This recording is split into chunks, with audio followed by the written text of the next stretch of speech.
अच्छा, एक रुझान ये भी पाया जाता है कि मसनूई मिठे की बजाय अगर खाने तो बाद फल फ्रूट का इस्तेमाल कर लिया जाए तो वो बेहतर होता है। जी वो ठीक है, वो रुझान नहीं बल्कि ਤੁਹਾਡੇ जिस्म की ਜ਼ਰੂਰਤ है। क्योंकि फल ਜਿਹੜਾ है, अच्छा फलों की भी ਅਸੀਂ ਇਹ ਦੇਖਣਾ है कि ਜਿਹਦੇ ਵਿੱਚ ਸ਼ੂਗਰ ਘੱਟ ਹੈ। ਮਤਲਬ ਕੋਈ ਸ਼ੂਗਰ ਦਾ ਮਰੀਜ਼ ਅਸੀਂ ਨੂੰ ਅੰਗੂਰ ਦੇਵਾਂਗੇ ਤੇ ਅੰਗੂਰ 'ਚ ਬਹੁਤ ਜ਼ਿਆਦਾ ਮਿਠਾਸ ਹੁੰਦੀ ਹੈ। ਇਸ ਤਰ੍ਹਾਂ ਕੇਲਾ ਹੈ, ਲਿਹਾਜ਼ਾ ਅਸੀਂ ਸੇਬ ਹੈ ਤੇ ਬੜੀ ਮੈਲਵਲ ਜੀ ਉਹਦੀ ਹੁੰਦੀ, ਜਿਸ ਤਰ੍ਹਾਂ अनार ये चूँकि तुरशा होंगे थोड़ा जा, ये भी मुफीद है। अजकल मौसमी है, इस तरह जिन्नियां चीज़ां ने, पपीता है, ये वो फल ने जोड़े बच्चे वास्ते या किसी भी शुगर के पेशेंट वास्ते बहुत ज़्यादा मुफीद ने। हकीम साहब, वज़न बारे जिवें तस्करा किया तो बहुत सारे साढ़े आवाम दे विच है कि तुख मलंगे का इस्तेमाल किया, चिया सीड्स का इस्तेमाल किया, कोई सौंफ के कावे बना के पी रहे होंगे ने कि इन्हां नाल वज़न घट होंदा है। तो आया इन्हां शैवां नाल वाकई वज़न घट होंदा है या सिर्फ आवाम दी बनाईयां गल्लां ने? देखो जी, सैल्फ मैडिकेशन जी है ना, जिन्हों असी टोटकेबाजी करने, मेरा कोई 30-32 साल का तजर्बा तो यही है कि साढ़े मुआशरे दी अद्धी ज़्यादा बीमारियां जी इन्हों की वो तो असी आप ही पैदा करने, सुनिया सुनाइया गल्लां।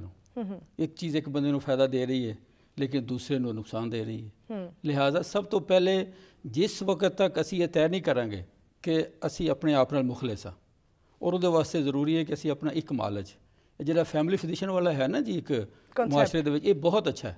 क्योंकि वो मालज जिहड़ा एक तुहाड़ियां आदत नूं भी जानदा है, वो तुहाडे पूरे खानदान नूं जानदा है, वो तुहाड़ियां बीमारियां नूं जानदा है। लिहाजा वो तुहाडे लई बहुत मुफीद है। वो बंदा तुहानूं जो भी ग़िज़ा दसे, कोई दवा दसे, वो मुफीद होएगा।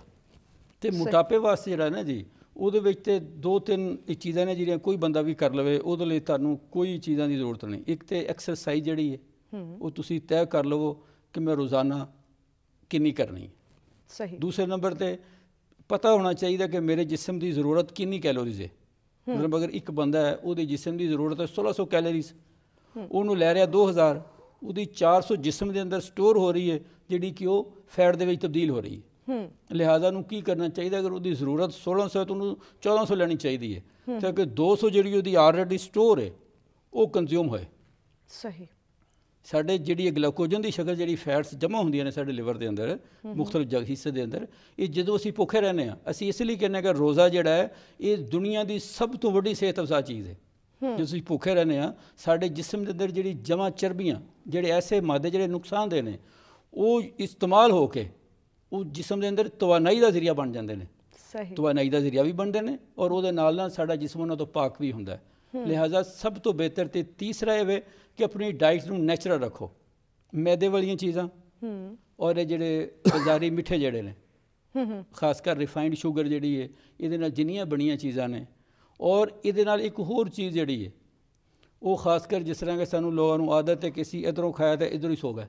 यह आदत जी है इंतहाई बुरी है। साडा खाण का तर्ज अमल होना चाहिए कि सुबह नाश्ता साडा थोड़ा जिहा हैल्दी होना चाहिए, जिहदे प्रोटीन भी होए, जिहदे फैट्स भी होण, क्योंकि असी थोड़ा जिहा अपने आप नूं लैके चलना है।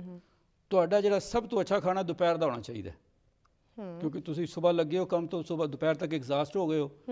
अच्छा खाना खाओ क्योंकि शाम तक फिर तुसी चलना जे।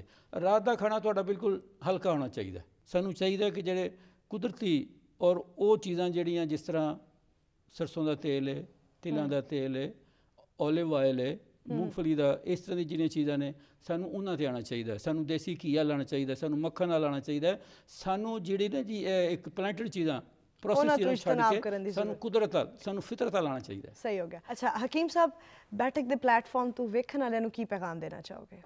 एतदाल जिहड़ा ये जिंदगी के बाकी मामलों की तरह साडी सेहत के मामले में बेहतरीन रास्ता है। और दूसरे नंबर पर असीं ये कहांगे कि जदों भी खाओ पेट भर के खाओ, लेकिन जी भर के ना खाओ।